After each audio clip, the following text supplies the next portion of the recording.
Assalamualaikum warahmatullahi wabarakatuh. Salam dan bahagia. Kami dari kelompok 9 akan mempresentasikan tentang sisa bahan, produk rusak, dan produk cacat pada UMKM dan korporat. Sebelumnya, saya akan memperkenalkan anggota kelompok kami terlebih dahulu. Yang pertama, Meliana, NIM 2018 017 137. Yang kedua, Safira Nurul Fajriati, NIM 2019 017 140. Yang ketiga, Arum Tri Ambarsari, NIM 2019 017 148. Dan yang keempat, Vinka Rahmawati, NIM 2019 017 158. Sisa bahan atau scrap materials. Bahan yang mengalami kerusakan di dalam proses pengerjaannya disebut dengan sisa bahan. Perlakuan terhadap sisa bahan tergantung dari harga jual sisa bahan itu sendiri. Jika harga jual sisa bahan rendah, biasanya tidak dilakukan pencatatan jumlah dan harganya sampai saat penjualannya. Tetapi jika harga jual sisa bahan tinggi, maka perlu dicatat jumlah dan harga jual sisa bahan tersebut dalam kartu persediaan pada saat sisa bahan diserahkan oleh bagian produksi ke bagian gudang. Jika di dalam proses produksi terdapat sisa bahan, masalah yang timbul adalah bagaimana memperlakukan hasil penjualan sisa bahan tersebut. Hasil penjualan sisa bahan dapat diperlakukan sebagai yang pertama, pengurang biaya bahan baku yang dipakai dalam pesanan yang menghasilkan sisa bahan tersebut. Yang kedua, pengurang terhadap biaya overhead pabrik yang sesungguhnya terjadi. Yang ketiga, penghasilan di luar usaha atau other income. Selanjutnya, hasil penjualan sisa bahan diperlakukan sebagai pengurang biaya bahan baku yang dipakai dalam pesanan yang menghasilkan sisa bahan tersebut. Jika sisa bahan terjadi karena karakteristik proses pengolahan pesanan tertentu, maka hasil penjualan sisa bahan dapat diidentifikasikan dengan pesanan tersebut. Jurnal yang dibuat pada saat penjualan sisa bahan adalah kas atau piutang dagang di debit dan barang dalam proses biaya bahan baku di kredit. Hasil penjualan sisa bahan diperlakukan sebagai pengurang terhadap biaya overhead pabrik yang sesungguhnya terjadi. Jika sisa bahan tidak dapat diidentifikasikan dengan pesanan tertentu, dan sisa bahan merupakan hal yang biasa terjadi dalam proses pengerjaan produk, maka hasil penjualan dapat diperlakukan sebagai pengurang biaya overhead pabrik yang sesungguhnya terjadi. Maka jurnal yang dibuat pada saat penjualan sisa bahan adalah kas atau piutang dagang di debit dan biaya overhead pabrik sesungguhnya di kredit. Hasil penjualan sisa bahan diperlakukan sebagai penghasilan di luar usaha atau other income. Dalam dua perlakuan terhadap sisa bahan tersebut di atas, hasil penjualan sisa bahan digunakan untuk mengurangi biaya produksi. Hasil penjualan sisa bahan dapat pula diperlakukan sebagai penghasilan di luar usaha dan tidak sebagai pengurang biaya produksi. Maka jurnal yang dibuat pada saat penjualan sisa bahan adalah kas atau piutang dagang di debit dan hasil penjualan sisa bahan di kredit. Pencatatan sisa bahan. Yang pertama, bagian akuntansi persediaan menyelenggarakan catatan mutasi persediaan sisa bahan dalam kartu persediaan. Pada saat sisa bahan ditransfer dari bagian produksi ke bagian gudang, bagian akuntansi persediaan menerima laporan jumlah sisa bahan dari bagian gudang. Bagian akuntansi persediaan mencatat kuantitas sisa bahan tersebut ke dalam kartu persediaan. Pada saat persediaan sisa bahan tersebut dijual, dibuat jurnal seperti yang telah diuraikan tadi. Bagian akuntansi persediaan melakukan pencatatan mutasi persediaan sisa bahan hanya dalam kuantitasnya saja, tanpa nilai rupiahnya. Yang kedua, bagian akuntansi persediaan tidak hanya menyelenggarakan pencatatan mutasi persediaan sisa bahan dalam kuantitasnya saja, tetapi juga nilai rupiahnya. Selanjutnya, contoh 6. Bagian produksi menyerahkan 2000 kilo sisa bahan ke bagian gudang. Sisa bahan tersebut ditaksir dapat laku dijual seharga Rp5.000 per kilogram. Sampai dengan akhir periode akuntansi, sisa bahan tersebut telah laku dijual sebanyak 1.250 kg dengan harga jual Rp6.000 per kilogram. Dan menggunakan metode yang pertama, jika hasil penjualan sisa bahan diperlakukan sebagai penghasilan di luar usaha, maka jurnalnya adalah persediaan sisa bahan sebesar 10 juta di debit dan hasil penjualan sisa bahan sebesar 10 juta di kredit. 10 juta didapat dari 2.000 dikalikan dengan Rp5.000. Dalam jurnal ini, rekening yang dikredit tergantung dari perlakuan terhadap hasil penjualan sisa bahan. Jika hasil penjualan sisa bahan diperlakukan sebagai pengurang terhadap biaya bahan baku pesanan tertentu, maka yang dikredit dalam jurnal tersebut adalah rekening barang dalam proses biaya bahan baku. Tetapi, bila hasil penjualan sisa bahan diperlakukan sebagai pengurang terhadap biaya overhead pabrik yang sesungguhnya, maka yang dikredit dalam jurnal tersebut adalah rekening biaya overhead pabrik sesungguhnya. Jurnal penjualan sisa bahan tersebut adalah kas atau piutang dagang sebesar 7.500.000 di debit dan persediaan sisa bahan sebesar 7.500.000 di kredit. Didapat dari 1.250 dikalikan dengan 6.000. Pada akhir periode akuntansi perlu dibuat jurnal penyesuaian atau adjusting journal entry. Karena adanya persediaan sisa bahan yang belum laku dijual sebanyak 750 kg, dengan jurnal pertama telah dicatat hasil penjualan 2.000 kg sisa bahan, padahal kenyataannya yang telah direalisasikan baru 1.250 kg. Oleh karena itu, hasil penjualan sisa bahan sebesar 10 juta tersebut harus dikurangi sebesar 3.750.000 yang diperoleh dari 750 dikalikan dengan 5.000, yaitu jumlah hasil penjualan yang belum direalisasikan. Maka jurnal penyesuaian yang dibuat pada akhir periode akuntansi adalah hasil penjualan sisa bahan sebesar 3.750.000 di debit dan penghasilan yang belum direalisasikan sebesar 3.750.000 di kredit. Pada akhir periode akuntansi juga perlu dibuat jurnal penyesuaian apabila terjadi perbedaan antara taksiran harga jual sisa bahan dengan harga jual sesungguhnya. Dalam periode akuntansi tersebut, terdapat selisih harga jual taksiran dengan harga jual sesungguhnya sebesar 1.000 per kilo. Padahal, jumlah sisa bahan yang telah terjual itu sebanyak 1.250 kilo. Oleh karena itu, jumlah selisih harga jual adalah sebesar 1.250.000 yang diperoleh dari 1.250 kilo dikalikan dengan Rp1.000. Jumlah selisih harga jual yang terjadi di dalam suatu periode akuntansi digunakan untuk menyesuaikan rekening yang semula dikredit pada jurnal pertama.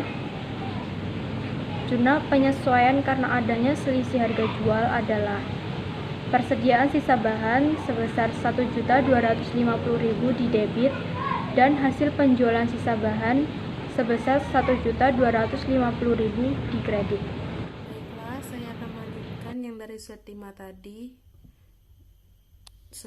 yang dari metode 1. Nah, kalian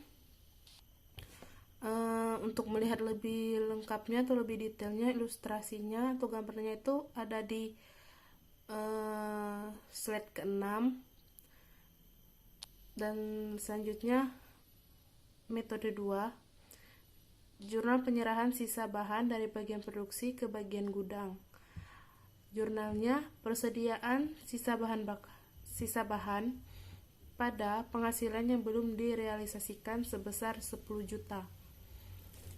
Jurnal penjualan sisa bahan. Jurnalnya kas atau piutang dagang pada hasil penjualan sisa bahan senilai 7.500.000. Yang kedua, penghasilan yang belum direalisasikan pada persediaan sisa bahan senilai 6.250.000. Selanjutnya, kalian bisa melihat ilustrasinya pada slide selanjutnya. Slide selanjutnya, produk rusak. Spoiled goods. Produk rusak adalah produk yang tidak memenuhi standar mutu yang telah ditetapkan, yang secara ekonomis tidak dapat diperbaiki menjadi produk yang baik. Produk rusak berbeda dengan sisa bahan, karena sisa bahan merupakan bahan yang mengalami kerusakan dalam proses produksi, sehingga belum sempat menjadi produk. Sedangkan produk rusak merupakan produk yang telah menyerap biaya bahan, biaya tenaga kerja, dan biaya overhead pabrik. Nah, perlakuan terhadap produk rusak adalah tergantung dari sifat dan sebab terjadinya. Yang pertama itu, jika produk rusak terjadi karena sulitnya pengerjaan pesanan tertentu atau faktor luar biasa yang lain, maka harga pokok produk rusak dibebankan sebagai tambahan harga pokok produk yang baik dalam pesanan yang bersangkutan. Jika produk tersebut masih laku dijual, maka hasil penjualannya diperlakukan sebagai pengurangan biaya produksi pesanan yang menghasilkan produk rusak tersebut. Yang kedua, jika produk rusak merupakan hal normal terjadi dalam proses pengolahan produk, maka kerugian yang timbul sebagai akibat terjadinya produk rusak dibebankan kepada produksi secara keseluruhan dengan cara memperhitungkan kerugian tersebut di dalam tarif biaya overhead pabrik.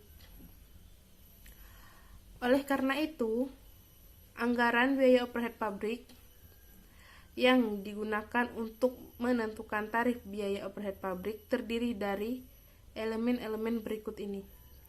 Dia ada biaya bahan penolong, biaya tenaga kerja tak langsung, biaya reparasi dan pemeliharaan, biaya asuransi, biaya overhead pabrik lain, rugi produk rusak dikurangi.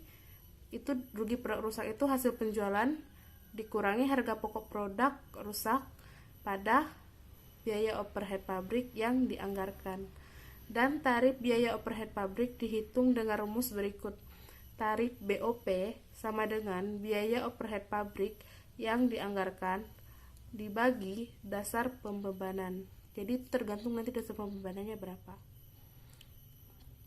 Yang selanjutnya, pencatatan produk rusak. Ini contohnya ya.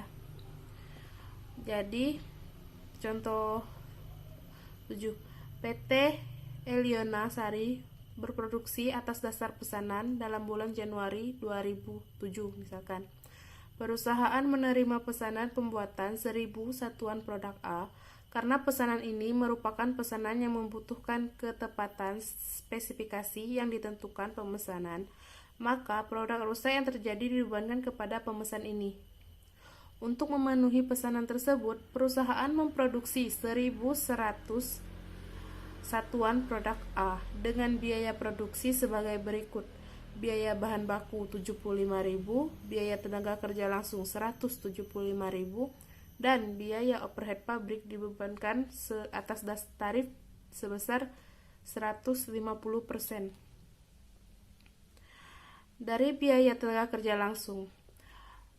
Nah, pada saat pesanan tersebut selesai dikerjakan, ternyata nih terdapat 100 satuan produk yang rusak, yang secara ekonomis tidak dapat diperbaiki. Produk rusak tersebut diperkirakan laku dijual sekitar Rp350 per satuan.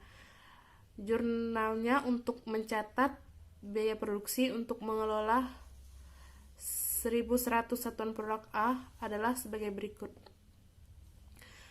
Barang dalam proses, biaya bahan baku 75.000, barang dalam proses biaya tenaga kerja langsung 175.000, barang dalam proses biaya overhead pabrik 262.500. Pada persediaan bahan baku 75.000, gaji dan upah 175.000, biaya overhead yang dibebankan 262.000. Baik, saya akan melanjutkan presentasi dari slide sebelumnya.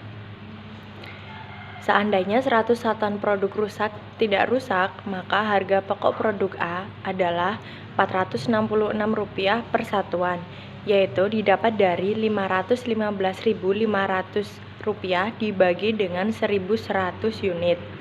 Harga pokok produk rusak dibebankan kepada produk yang baik, sehingga harga pokok produk A yang baik adalah Rp513, yaitu didapat dari Rp512.500 dibagi dengan 1.000 unit.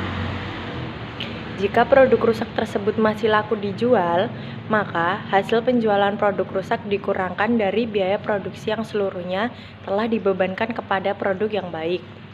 Jurnal untuk mencatat nilai jual produk rusak dan pengurangan biaya produksi pesanan yang bersangkutan adalah sebagai berikut. Persediaan produk rusak yaitu 100 dikali Rp350 didebit sebesar Rp35.000. Barang dalam proses biaya bahan baku dikredit sebesar Rp5.100. Barang dalam proses biaya tenaga kerja langsung dikredit sebesar Rp11.925,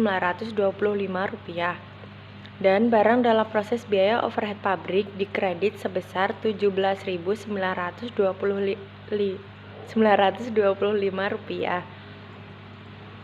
Pembagian nilai jual produk rusak sebagai pengurang terhadap tiap-tiap rekening barang dalam proses tersebut didasarkan perbandingan tiap-tiap elemen biaya tersebut dalam harga pokok produk rusak.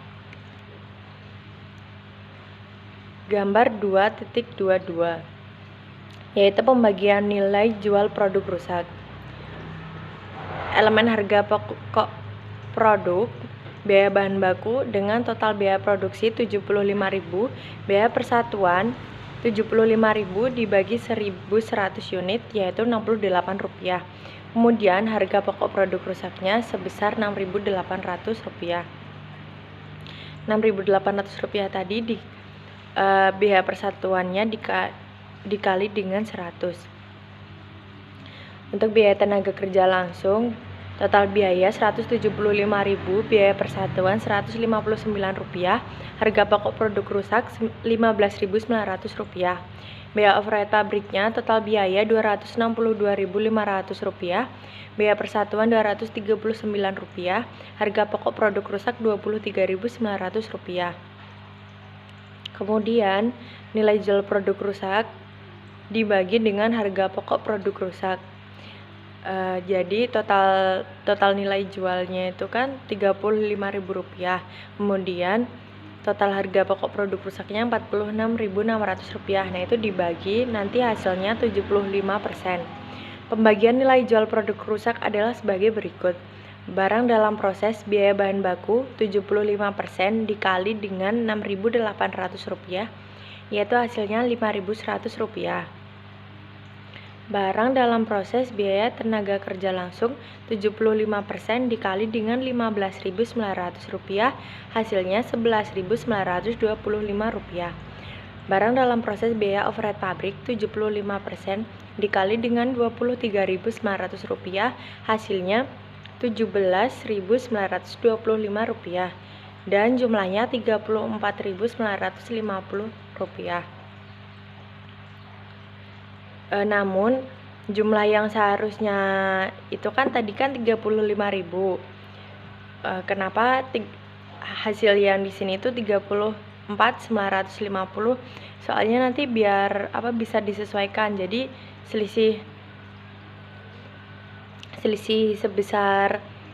selisihnya yang Rp50 itu untuk pembulatan dalam perhitungannya. Jurnal mencatat harga pokok produk jadi adalah persediaan produk jadi didebit Rp477.500, barang dalam proses biaya bahan baku dikredit sebesar Rp69.900, barang dalam proses biaya tenaga kerja langsung dikredit sebesar Rp163.075, barang dalam proses biaya overhead pabrik dikredit sebesar Rp244.575. Karena produk rusak diperkirakan masih laku dijual seharga Rp35.000, maka biaya produksi berkurang menjadi Rp477.500, yaitu hasil dari Rp512.500 dikurangi dengan Rp35.000, sehingga harga pokok produk persatuan produk A yang baik adalah sebesar Rp478, yaitu dari Rp477.500 dibagi dengan 1.000 unit. Yang selanjutnya, pencatatan produk rusak jika produk rusak dibebankan kepada seluruh produk. Contoh 8. PT Eleona Sari berproduksi atas dasar pesanan. Karena produk rusak merupakan hal yang biasa terjadi dalam proses pengolahan produk, maka kerugian karena adanya produk rusak sudah diperhitungkan dalam penentuan tarif biaya overhead pabrik pada awal tahun. Tarif biaya overhead pabrik adalah sebesar 160% dari biaya tenaga kerja langsung. Pada bulan Januari 2017, perusahaan menerima pesanan produk B sebesar 2.000 kg. Biaya produksi yang dikeluarkan untuk mengerjakan pesanan tersebut adalah biaya bahan baku 100.000, biaya tenaga kerja langsung 250.000, dan biaya overhead pabrik 400.000, yaitu dari 160% dikali dengan 250.000. Setelah pesanan ini selesai diproduksi, ternyata dari 2.300 kg produk selesai yang dihasilkan terdapat 300 kg produk rusak, yang diperkirakan masih dapat laku dijual sebesar Rp200 per kilogram. Jurnal untuk mencatat biaya produksi untuk mengolah pesanan produk B tersebut adalah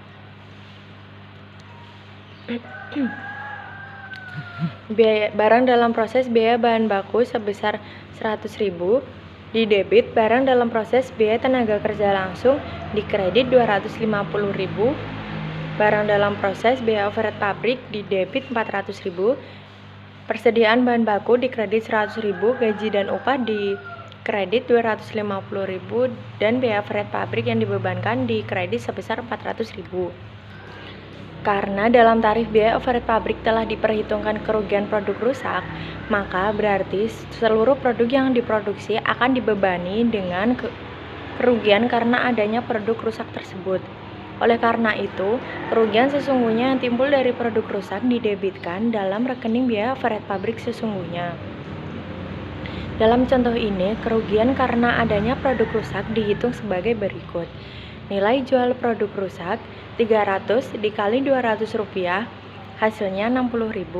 Harga pokok produk rusak 300 dikali dengan Rp326, hasilnya Rp97.800. Kerugian produk rusak sebesar hasil selisihnya yang nilai produk sama produk rusak tadi, yaitu sebesar Rp37.800. Elemen harga produk yang pertama, biaya bahan baku, biaya totalnya Rp100.000, biaya persatuan Rp43, yaitu didapat dari Rp100.000 dibagi dengan 2.300 unit. Biaya tenaga kerja langsung, biaya totalnya Rp250.000, biaya persatuan Rp109, dan biaya overhead pabrik, biaya totalnya Rp400.000, biaya persatuan Rp174. Jurnal pencatatan produk rusak dan kerugiannya. Persediaan produk rusak didebit Rp60.000, biaya overhead pabrik sesungguhnya didebit Rp37.800, dan barang dalam proses biaya bahan baku dikredit Rp12.900, barang dalam proses biaya tenaga kerja langsung dikredit Rp32.700, barang dalam proses biaya overhead pabrik dikredit Rp52.500. Jurnal untuk mencatat produk jadi yang baik, yaitu persediaan produk jadi didebit Rp652.173, barang dalam proses biaya bahan baku dikredit Rp86.000, barang dalam proses biaya tenaga kerja langsung dikredit Rp218.000, barang dalam proses biaya overhead pabrik dikredit Rp348.000. Yang selanjutnya yaitu produk cacat atau defective good. Produk cacat adalah produk yang tidak memenuhi standar mutu yang telah ditentukan, tetapi dengan mengeluarkan biaya pengerjaan kembali untuk memperbaikinya, produk tersebut secara ekonomis dapat disempurnakan lagi menjadi produk jadi yang baik. Jika produk cacat merupakan hal yang biasa dalam proses pengerjaan produk, maka biaya pengerjaan kembali dapat dibebankan kepada seluruh produksi dengan cara memperhitungkan biaya pengerjaan kembali tersebut ke dalam tarif biaya overhead pabrik.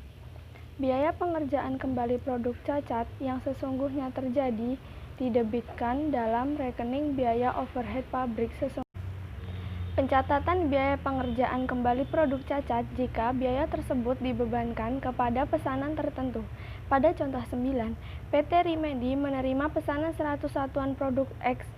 Biaya produksi yang dikeluarkan untuk mengolah produk tersebut adalah biaya bahan baku 40.000, biaya tenaga kerja langsung 25.000, dan biaya overhead pabrik dibebankan atas dasar tarif sebesar 200% dari biaya tenaga kerja langsung. Setelah pengolahan 100 satuan produk X tersebut selesai, ternyata terdapat 10 satuan produk cacat yang secara ekonomis masih dapat diperbaiki lagi. Biaya-biaya pengerjaan kembali 10 satuan produk cacat tersebut terdiri dari biaya tenaga kerja langsung 5.000 dan biaya overhead pabrik pada tarif yang biasa dipakai. Jurnal pencatatan produksi pesanan tersebut dan biaya pengerjaan kembali produk cacat tersebut adalah: yang pertama, jurnal pencatatan biaya produksi 100 satuan produk X. Pada kolom debit berisi barang dalam proses biaya bahan baku 40.000, barang dalam proses biaya tenaga kerja langsung 25.000, barang dalam proses biaya overhead pabrik 50.000. Dan pada kolom kredit berisi persediaan bahan baku 40.000, gaji dan upah 25.000, dan biaya overhead pabrik yang dibebankan 50.000. Yang kedua yaitu jurnal pencatatan biaya pengerjaan kembali produk cacat jika biaya tersebut dibebankan sebagai tambahan biaya produksi pesanan yang bersangkutan. Pada kolom debit berisi barang dalam proses biaya tenaga kerja 5.000, barang dalam proses biaya overhead pabrik 10.000, dan pada kolom kredit berisi gaji dan upah 5.000, biaya overhead pabrik yang dibebankan 10.000. Yang ketiga, jurnal pencatatan harga pokok produk selesai. Pada kolom debit berisi persediaan produk jadi 130.000 dan pada kolom kredit berisi barang dalam proses biaya bahan baku 40.000, barang dalam proses biaya tenaga kerja langsung 30.000, barang dalam proses biaya overhead pabrik 60.000. Selanjutnya yaitu pencatatan biaya pengerjaan kembali produk cacat jika biaya tersebut dibebankan kepada produksi secara keseluruhan. Pada contoh 10, di dalam proses produksi PT Eliona selalu terjadi produk cacat yang secara ekonomis masih dapat diperbaiki dengan cara mengeluarkan biaya pengerjaan kembali. Oleh karena itu, pada waktu menentukan tarif biaya overhead pabrik, di dalam anggaran biaya overhead pabrik diperhitungkan ditaksirkan biaya pengerjaan kembali produk cacat yang akan dikeluarkan selama periode anggaran. Tarif biaya overhead pabrik ditentukan sebesar 150% dari biaya tenaga kerja langsung. PT Eliona dalam periode anggaran tersebut menerima pesanan pembuatan 500 satuan produk Y. Biaya produksi yang dikeluarkan untuk mengolah produk tersebut adalah biaya bahan baku 100.000, biaya tenaga kerja langsung 124.000. Setelah pengolahan 500 satuan produk Y tersebut selesai, ternyata terdapat 50 satuan produk cacat. Biaya pengerjaan kembali 50 satuan produk cacat tersebut terdiri dari biaya tenaga kerja langsung 10.000 dan biaya overhead pabrik tarif yang dipakai. Jurnal pencatatan biaya produksi pesanan tersebut dan biaya pengerjaan kembali produk cacat adalah sebagai berikut. Yang pertama, jurnal pencatatan biaya produksi 500 satuan produk. Pada kolom debit berisi barang dalam proses biaya bahan baku 100.000, barang dalam proses biaya tenaga kerja langsung 125.000, barang dalam proses biaya overhead pabrik 187.500, dan pada kolom kredit berisi persediaan bahan baku 100.000, gaji dan upah 125.000, biaya overhead pabrik yang dibebankan 187.500. Yang kedua, jurnal pencatatan biaya pengerjaan kembali produk cacat jika biaya tersebut dibebankan kepada produk secara keseluruhan. Pada kolom debit berisi biaya overhead pabrik sesungguhnya 25.000 dan pada kolom kredit berisi gaji dan upah 10.000, biaya overhead pabrik yang dibebankan 5.000. Yang ketiga, jurnal pencatatan harga pokok produk selesai. Pada kolom debit berisi persediaan produk jadi 412.500 dan pada kolom kredit berisi barang dalam proses biaya bahan baku 100.000, barang dalam proses biaya tenaga kerja langsung 125.000 dan barang dalam proses biaya overhead pabrik 187.500. Sekian presentasi dari kelompok kami, kurang lebihnya mohon maaf. Wassalamualaikum warahmatullahi wabarakatuh.